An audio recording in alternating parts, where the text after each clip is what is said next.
I'm a rap, my drag, swag, black dance, MGP shit on my name, sangin kalau soal depa. Like a sausage, pelit-pelit cilik, dikepit saya laris, belum temperature jumping AMH, MGP still underground, telur temor dan hilang sekesat, tempat malam, body kembal tempe jambon. Come on, hands up baby girl, come on, hands up baby girl. Volley over. Latar belakang di dalam kehidupan ekonomi sehari-hari selalu terdapat permintaan dan penawaran, kata lainnya ialah supply, yang saling mempengaruhi. Dalam ilmu ekonomi, kata permintaan dan penawaran sudah sangat tidak asing lagi bagi kita, akan tetapi pengetahuan dan pengertian dua kata tersebut sangatlah minim. Bahkan, kebanyakan dari kita hanya bisa mengucapkannya saja. Pada zaman modern seperti sekarang ini, kebanyakan orang menganggap bahwa ilmu ekonomi adalah ilmu yang hanya dimulai dan diakhiri dengan hukum permintaan dan penawaran.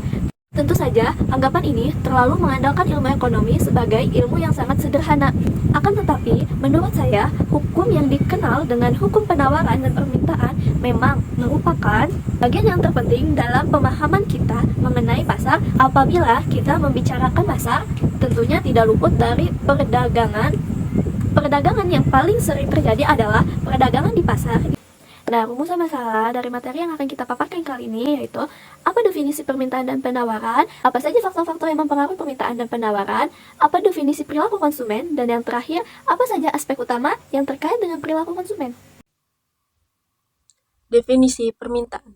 Permintaan dalam ilmu ekonomi adalah jumlah barang atau jasa yang diinginkan oleh konsumen pada berbagai tingkat harga dalam periode waktu tertentu dengan kondisi pasar yang berlaku.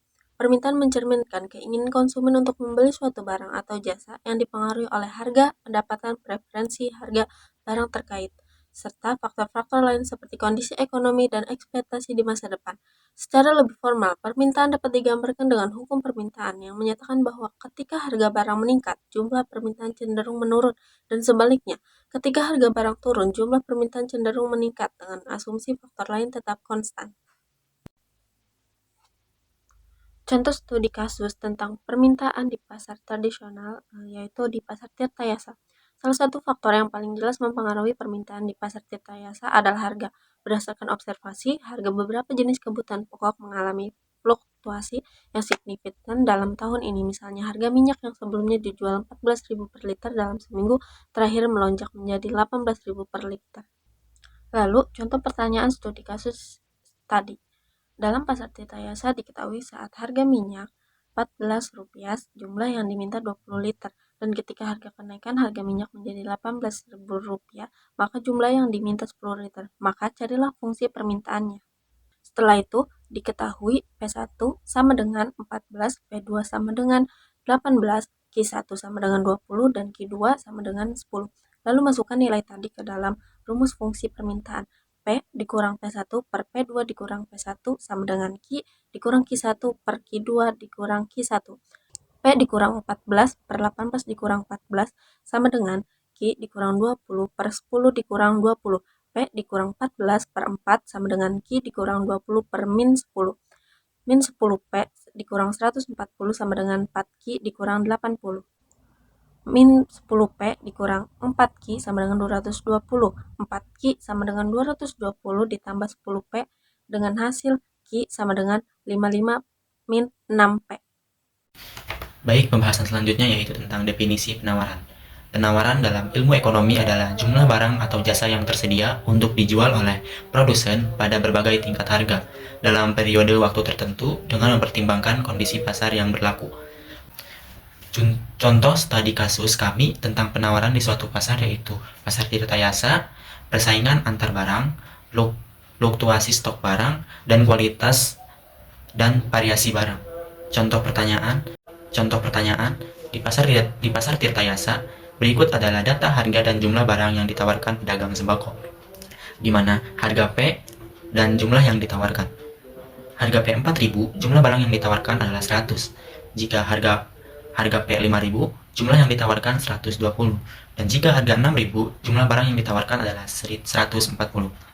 Jawabannya, QS sama dengan A ditambah BP, di mana QS adalah jumlah barang yang ditawarkan, P adalah harga barang, A adalah konstanta, dan B adalah koefisien kemiringan.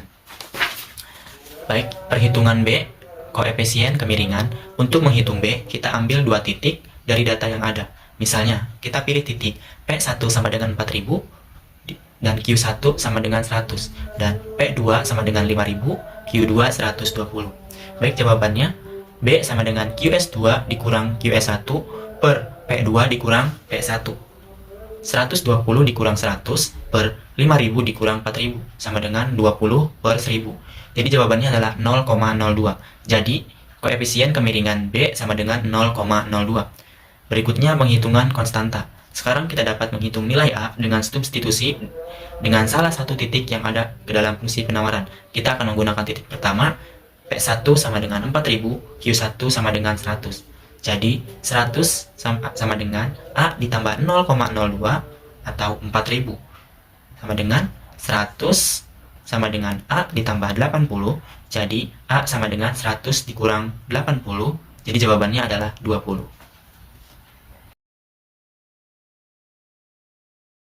Setelah itu, menghitung keseimbangan pasar, fungsi yang diberikan. Pertama, fungsi permintaan dengan kode KIDI. KIDI sama dengan 55/6P. 2. Fungsi penawaran dengan kode QS.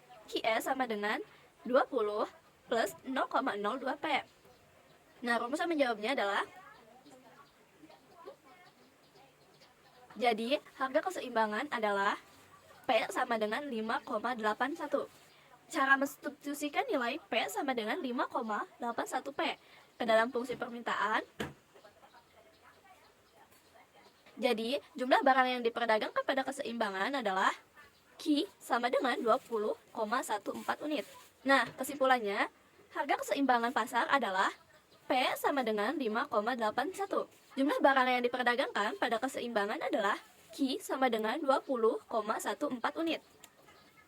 Pada titik ini, jumlah barang yang diminta dan jumlah barang yang ditawarkan sama, sehingga pasar berada dalam keseimbangan. Faktor yang mempengaruhi harga penawaran. 1. Harga barang atau jasa. 2. Biaya produksi. 3. Teknologi produksi. 4. Harga barang terkait. 5. Ekspektasi harga masa depan. 6. Jumlah produsen. 7. Kebijakan pemerintah. Dan yang terakhir yaitu kondisi alam. Definisi perilaku konsumen. Perilaku konsumen adalah studi yang mengenai bagaimana individu atau kelompok atau organisasi memilih, membeli, menggunakan, dan membuang jasa atau barang untuk memenuhi kebutuhan dan keinginan mereka. Contoh studi kasus tentang perilaku konsumen di Pasar Tirtayasa. 1. Interaksi dengan pedagang. Konsumen yang lebih tua biasanya lebih memilih pedagang langganan mereka karena merasa lebih nyaman dan percaya terhadap kualitas barang yang dijual. Hal ini menunjukkan bahwa konsumen di Pasar Tirtayasa lebih mengutamakan hubungan personal dalam transaksi mereka. Yang kedua, kenyamanan dan fasilitas.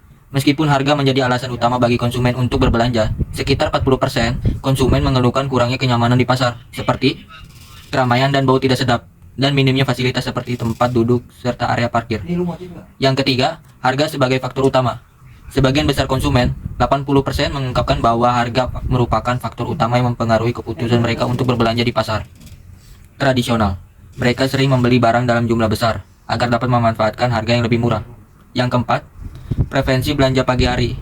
Berdasarkan observasi, banyak konsumen yang berbelanja di pagi hari, sekitar pukul 6 sampai pukul 9 waktu Indonesia Barat. Karena mereka ingin mendapatkan barang yang lebih segar dan harga yang lebih rendah. Harga cenderung naik seiringnya berjalannya waktu. Baik, aspek utama yang terkait dengan perilaku konsumen yaitu 1. Keterbatasan sumber daya, 2. Preferensi konsumen, 3. Anggaran atau pembatasan anggaran, 4. Utilitas dan maksimasi kepuasan, 5. Pengaruh harga, 6. Pendapatan konsumen, 7. Preferensi waktu, 8. Efek sosial dan psikologis, 9. Keputusan pembelian, 10. Perubahan teknologi dan inovasi. Nah, kesimpulan dari materi yang sudah kita paparkan tentang permintaan konsumen ialah permintaan terhadap barang di pasar tradisional sangat dipengaruhi oleh harga yang lebih rendah dibandingkan pasar modern. Konsumen cenderung berbelanja pada pagi hari antara pukul 6 hingga pukul 9 wilayah Indonesia Barat untuk mendapatkan barang yang lebih segar dan harga yang lebih murah. Harga menjadi faktor utama yang mendorong permintaan dan konsumen sering membeli dalam jumlah banyak untuk memanfaatkan harga yang lebih terjangkau. Nah, dari materi penawaran barang di pasar tradisional dipengaruhi oleh ketersediaan barang dan pedagang yang ada. Meskipun harga lebih murah di pagi hari, harga barang biasanya naik seiring berjalannya waktu. Pedagang berusaha menawarkan harga yang kompetitif, meski pasokan dan persaingan dengan pasar lain, maka menimbulkan perilaku konsumen. Keputusan konsumen di pasar tradisional dipengaruhi oleh pencarian harga yang lebih murah dan kualitas barang yang baik. Mayoritas konsumen, 80%, menyatakan bahwa harga adalah faktor utama dalam keputusan pembelian mereka. Maka dari itu, kenyamanan dan fasilitas juga penting. Meskipun harga menjadi faktor utama, apa konsumen mengeluhkan kenyamanannya di pasar tradisional? Di keramaian, bau yang kurang sedap, serta keterbatasan fasilitas tempat duduk dan area parkir. Keluhan ini menunjukkan bahwa pasar tradisional perlu memperbaiki fasilitas dan kenyamanan untuk meningkatkan pengalaman berbelanja. Jadi, evaluasi atau saran yang dapat dilakukan, sebaiknya pemerintah harus memastikan adanya kebijakan harga yang adil dan mengawasi perdagangan di pasar untuk mencegah manipulasi harga yang merugikan konsumen, serta mensubsidikan atau dukungan pasar yang bisa membantu menstabilkan harga barang pokok agar tetap terjangkau oleh konsumen dengan pendapatan rendah. Pedagang sebaiknya tidak mengandalkan satu sumber pasokan barang, terutama untuk produk musiman atau barang yang dipengaruhi faktor alam. Diverifikasikan pasokan atau mencari alternatif lain bisa membantu mereka menjaga kelangsungan usaha meskipun terjadi perubahan cuaca atau fluktuasi harga dari produsen utama. Terima kasih.